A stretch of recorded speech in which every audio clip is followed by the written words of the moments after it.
We looked at how to represent music with sequences of numbers, and now we will algorithmically generate sequences of numbers.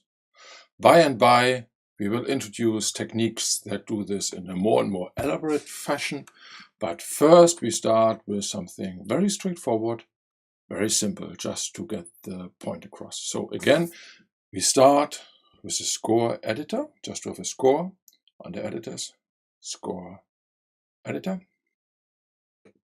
And you remember, if I enter a list into that score editor, then that just shows a list of pitches. It's just shown and interpreted as a list of pitches.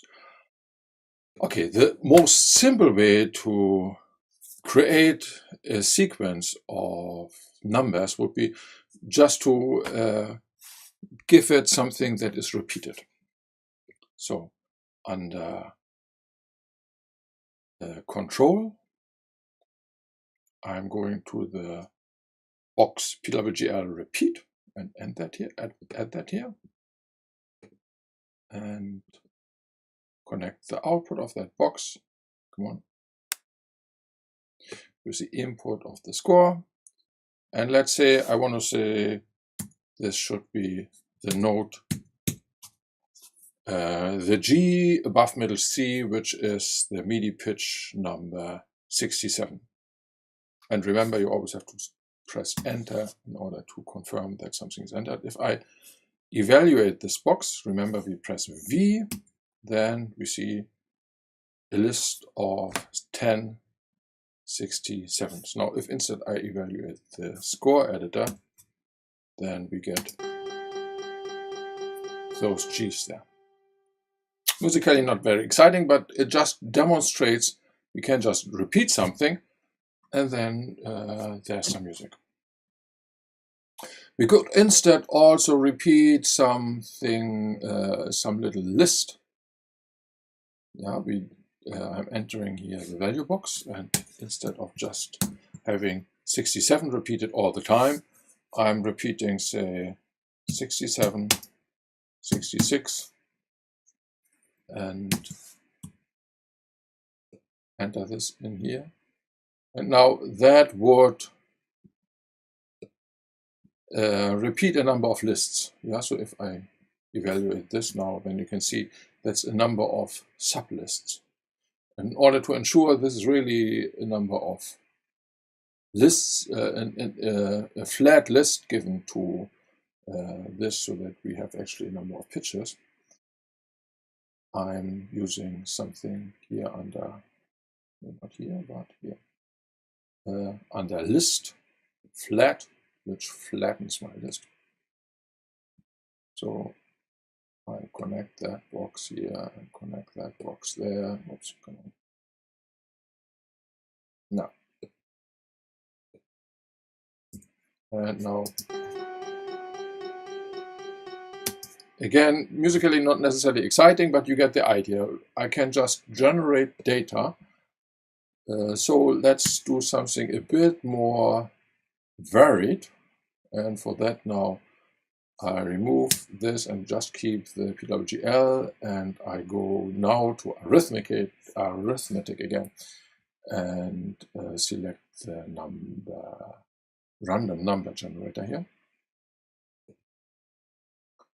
And this is a box that just generates one random integer.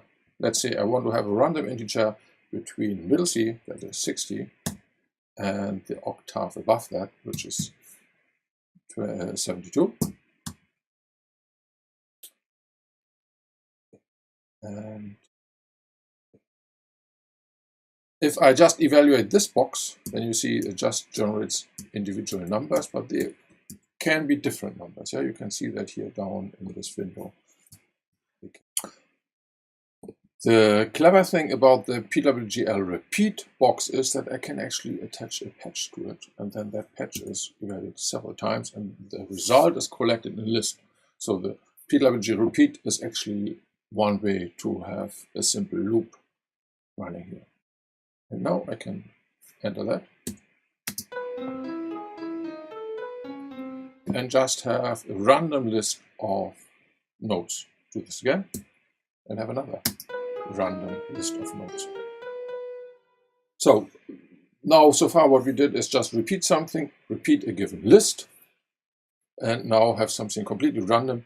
We can develop here pretty much any patch now and repeat that a bunch of times, and that way have some musical results.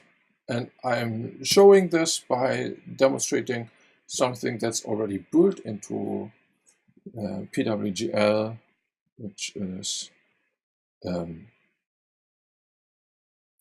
is it now? Yeah, the PWGL circ, which is a bit like what we saw before, that we are repeating some sequence, but is actually what this box does. We give it some list. For example, in this case, it's just 1, 2, 3. And if we evaluate this box now multiple times, you see down in the output box 1, 2, 3, and then it starts again. Yeah, so that cycles through the list. And if we connect that now to the repeat, and perhaps enter some different numbers here. Let's say I enter 67, 59, 62, 60, which is a sequence. Then if I repeat this several times,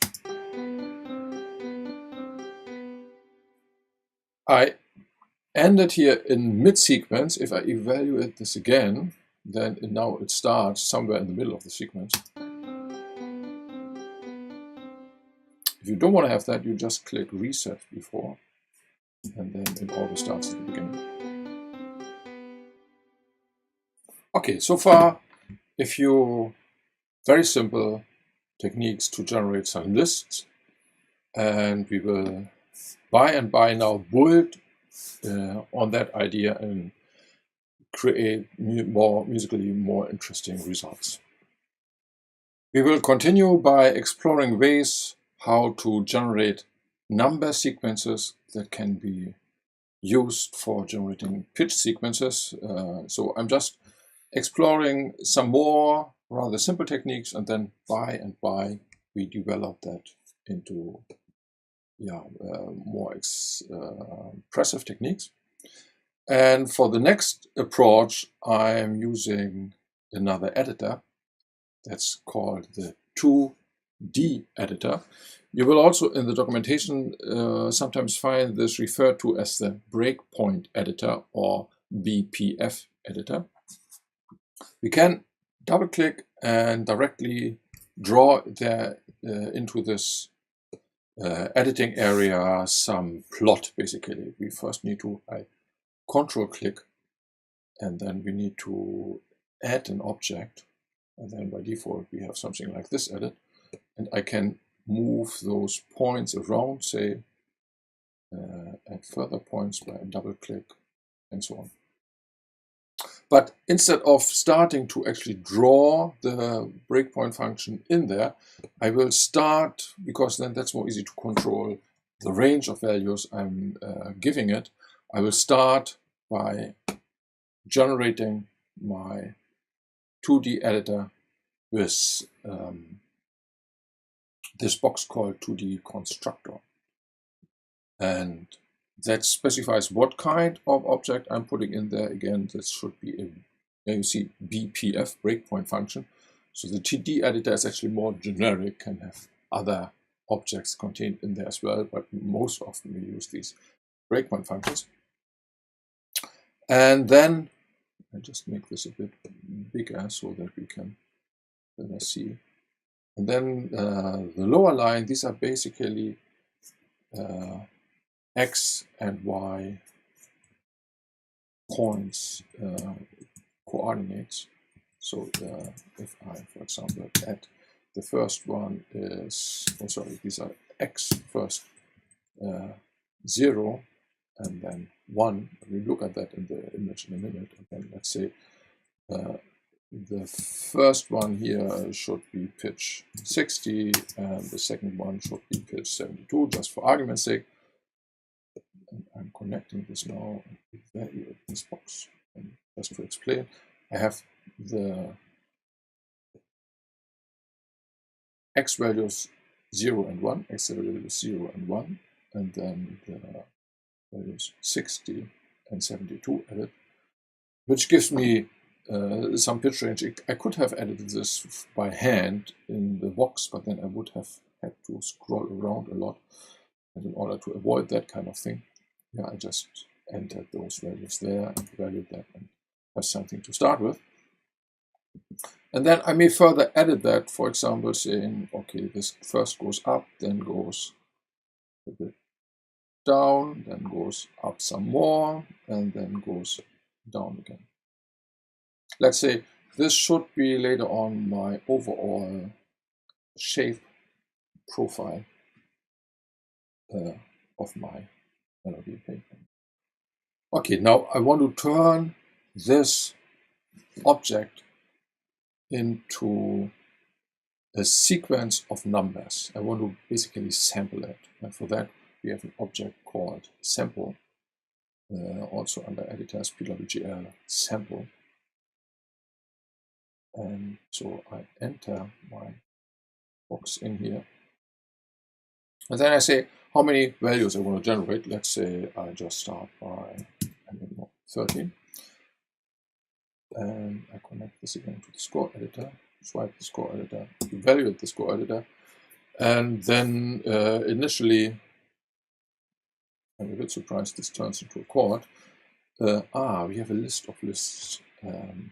So we want to avoid that we have a list of lists instead of, yeah, now I see what I made wrong here. Instead of taking the whole object, what I want to do is I only take the active. I can have multiple plots in here, and I want to only take one of them, which is currently selected. So therefore I take this and then evaluate this, and now I get a flat list. You see? And if I evaluate this now, then okay, I manually changed this already, and then the change was gone.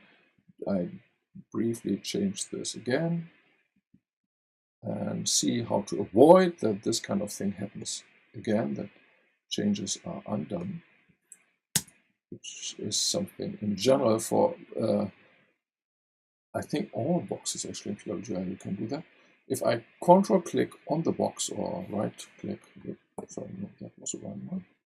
Control click on the name of the box, there is something called toggle lock on and off. There's also a shortcut for that. If the box is just selected, I can press L, and then a little key pops up here. And that means when I now re-evaluate this box, it does not take this input again, it just keeps the result that's inside the box. So that now this shape here actually follows my given profile. And so it happens that we have also now some microtonal deflections, because this returns floating point numbers. Here you can see the numbers here are actually not just natural numbers, integers, 60, 67, and so on, but they are floating point numbers. If I want to avoid that, if I don't want to have that, I can add in between here arithmetic round and round all those numbers.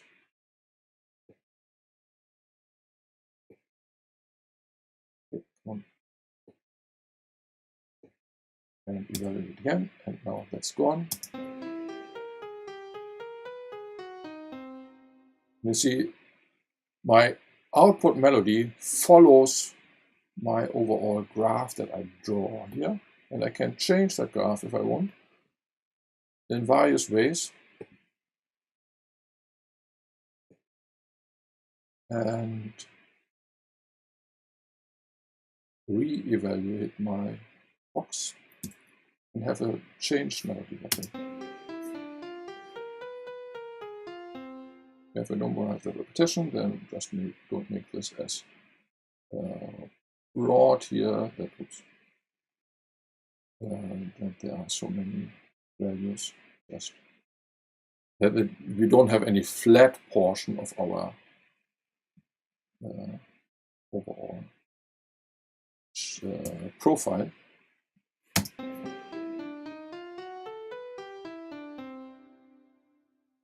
Okay, there are some libraries that allow to do all sorts of things with profiles like that. And one is the profile library by Jacopo Boboni-Schilinggi, which we briefly mentioned in the installation tutorial. Okay, now you might still feel like, okay, this is a rather crude approach. Let's have something a bit more refined, a bit more complex.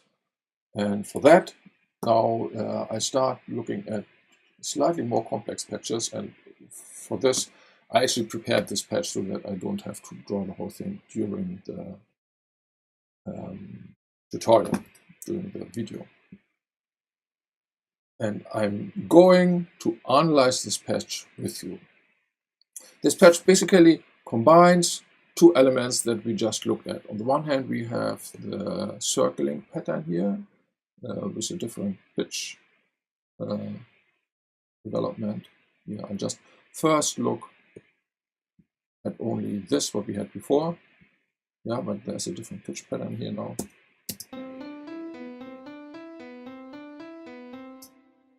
Okay. The other patch we have here is the profile, what we just looked at using the breakpoint function. It now takes values starting from 0 to 3, so therefore we have very, very low pitches. Okay, and now having those, this repeating pattern and those that profile, how about we combine that? And one rather straightforward way to combine them is take all the values here and then move this over so that we can see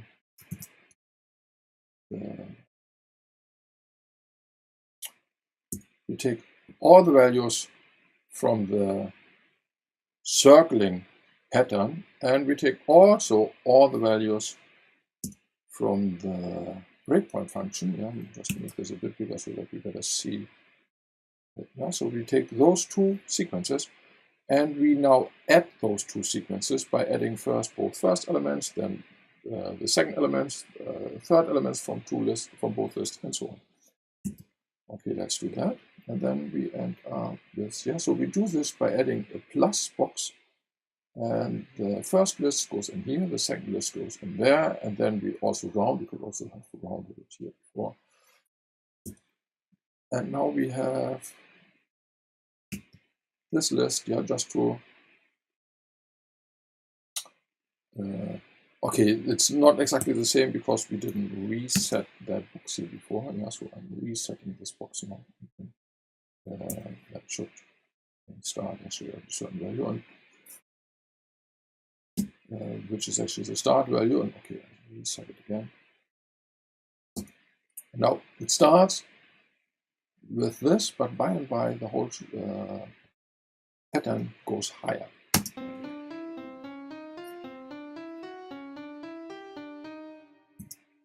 Yeah, and we could now change this pattern here. For example, change this to a pattern like this. Yeah, I think it resets itself automatically when I change that, but that's fine. Let's see what it is. But likewise, we can also change our profile here.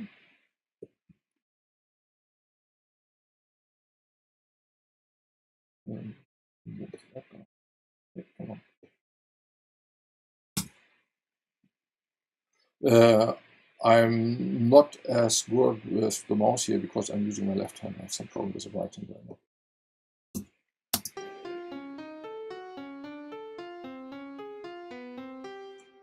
I didn't reset the box, and therefore I didn't start with the original profile. It moves up very quickly, and okay. And now you might feel, I'm very happy with that and want to use that for some other purpose. And therefore, in this box, I already introduced a further, in this patch, I introduced a further box, which is a box score to MIDI file. We can find that under utilities, MIDI, score to MIDI file. We also have MIDI file to score. And that allows us to save what we have here into some format that we can import, for example, in Logic or some other application. We will look at other ways to export in a later video, but just to get started here, I press V to evaluate now the export box, and then put this into some folder, say, and call this, for example, a test.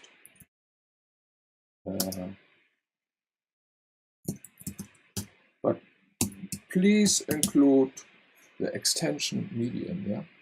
So I add at the end .midi, because otherwise your operating system will not recognize that's the MIDI file automatically.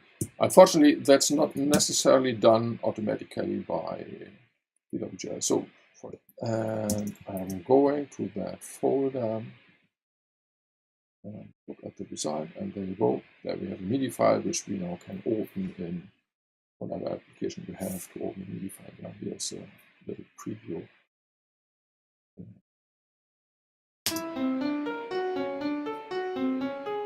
And just to show that this is really a MIDI file used in other applications, like, for example, Logic. We just looked at how to generate pitch sequences by generating number sequences. And earlier, we already looked at how to represent music, how to represent scores by number sequences, where we both represent the pitches and also the rhythm. So also the rhythm. So why not combine both and have an example where we generate both the pitches and the rhythm. And for that, we are using an extension, a library. This library can be downloaded, has been developed by Urgent Sandra. It can be downloaded from his website. If you go to www.sandred.com/downloads and then go to the library Studio Flat Tools, and that install that as we looked at in the previous video. And once that's installed, that can be loaded. And I've already loaded that, but just remember you can load that by Command U. Yeah, press Command U, and then this interface comes up, and we can go to Flat and say OK. That loads the library. Studio Flat Tools, go to Score, and we are using Simple Layer to score.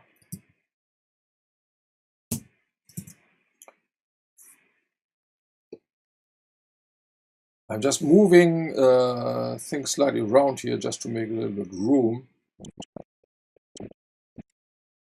So before I added some comment here to this patch, just to briefly show how you can do this yourself, is by going to our menu, and under Data, there is this PWGL comment box. Then you can double-click this and add data text. Unfortunately, it doesn't automatically enter line breaks. So if you change the line breaks, you would have to update it like this, which is a bit inconvenient. So, okay, now we want to add the rhythm here. And for that, we are just using exactly the same technique as with the pitches before, that we use this circulating pattern. But now, instead of constantly forgetting how to reset, we are changing the setting here so that it automatically resets itself. Now, whenever I evaluate this, you see it always starts with the C, it always automatically resets itself.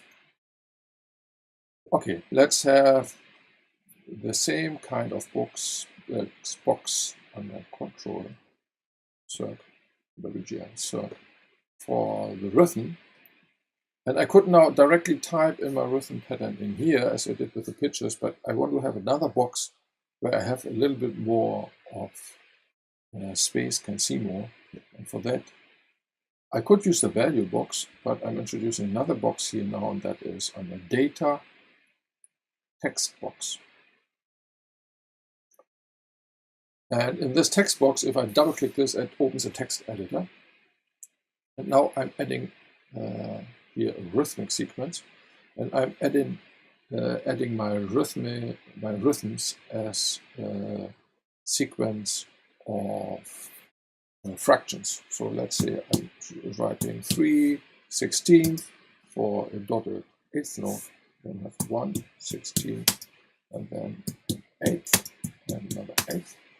Note, I don't notate explicitly parentheses within the text editor. By default, the text editor adds those automatically. So if I just make this box a bit bigger, you see there's my sequence in there. If I evaluate this, then we can see, yes, indeed, it puts parentheses around that. And if I go to my circular pattern now, change this also to automatically resetting itself, and have a repetition. I select the box here and press Command C for copying it. Copying is done a bit tricky. If I paste it, it always pastes it exactly at the same spot, so I just move slightly the box and paste it now, and then it's a bit more easy to move around. And so that goes in here. If I want to control that both this and this repeat is generating the same number of values, both the pitches and the duration of the values should have the same number of notes, I'm better at another number box there, so that I can say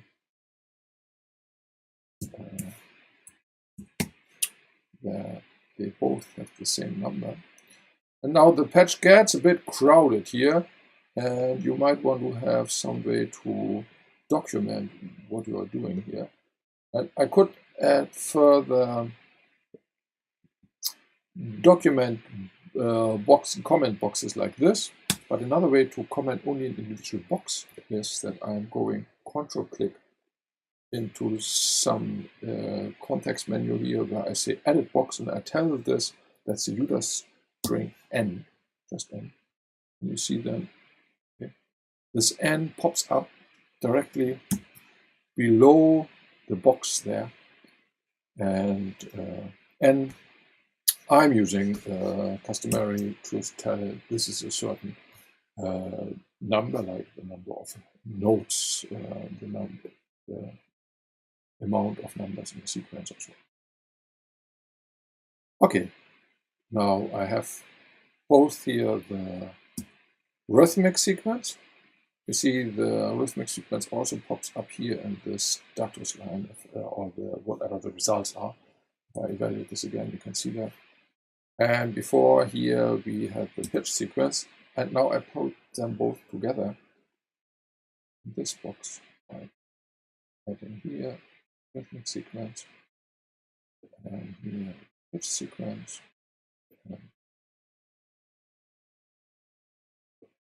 Having this all go into the chord editor, and I press V for evaluation, and the chord editor then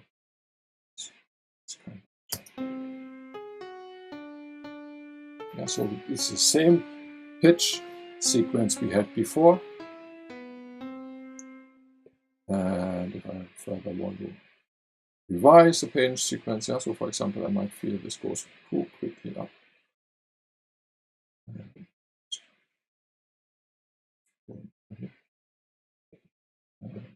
Evaluate this again.